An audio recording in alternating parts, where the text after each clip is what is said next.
السلام عليكم ورحمة الله وبركاته. النهاردة جايب لكم شقة على شارع رئيسي في محطة حسن محمد، مساحتها 160 متر. ده تواليت الضيوف. برج فخم جدا، فيه 2 اسانسير شغالين. المساحة 160 متر، شقة ما شاء الله. ده المطبخ، مطبخ كبير ما شاء الله، واخد كل حاجة، واخد كل محتويات المطبخ. الشقة جاية بسعر مميز جدا زي ما حضراتكم شايفين. ده الريسبشن ياخد معايا يعني 3 قطع. ريسبشن كبير ببلكونة على شارع رئيسي، على شارع حوالي يعني ممكن يصل 25 أو 30 متر. شارع رئيسي قريبة جدا، دي البلكونة قريبة جدا جدا جدا من شارع فيصل. يعني بيني وبين فيصل حوالي 5 دقايق أو 6 دقايق مشي على رجلي. شقة مميزة جدا زي ما حضراتكم شايفين. الريسبشن كبير بحمام ضيوف والمطبخ. باجي هنا في طرقة،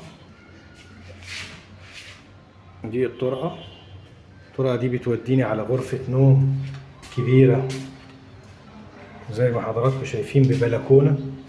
غرفة واسعة اهي، ببلكونة على الشارع، على نفس الشارع الرئيسي. الشارع واسع زي ما حضراتكم شايفين، شارع مش مجروحة على الإطلاق. شارع كبير مرصوف، يبعد عن فيصل 5 دقايق مشي على رجلك، في محطة حسن محمد.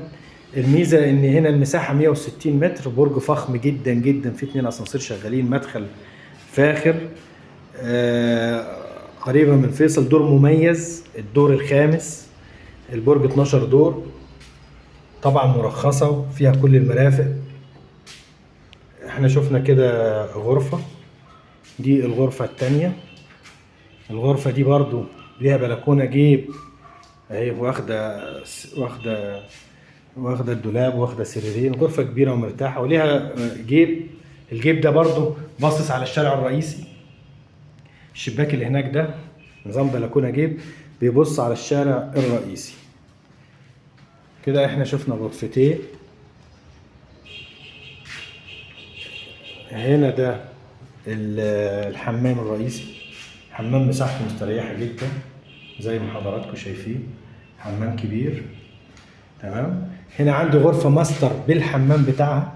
الشقة دي فيها 3 حمام. ده باب الغرفة اهو، بدخل كده، ده حمام الخاص بالغرفة. حمام برضو مساحته مستريحة اهو زي ما حضراتكم شايفين.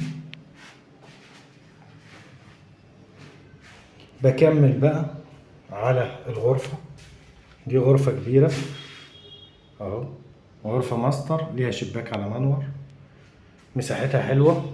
الشقة جاية بسعر مميز جدا، شقة لقطة. السعر نهائي 1,500,000. ده سعر نهائي. المربع بيتباع فيه الشقق على الطوب الأحمر بالسعر اللي أنا ذكرته ده. فدي أنا شايف إن هي شقة لقطة وسعرها مميز. شقة صحية كلها على الواجهة على الشارع، ما فيهاش حاجة داخلية، وسعرها مميز جدا جدا جدا. السلام عليكم ورحمة الله وبركاته.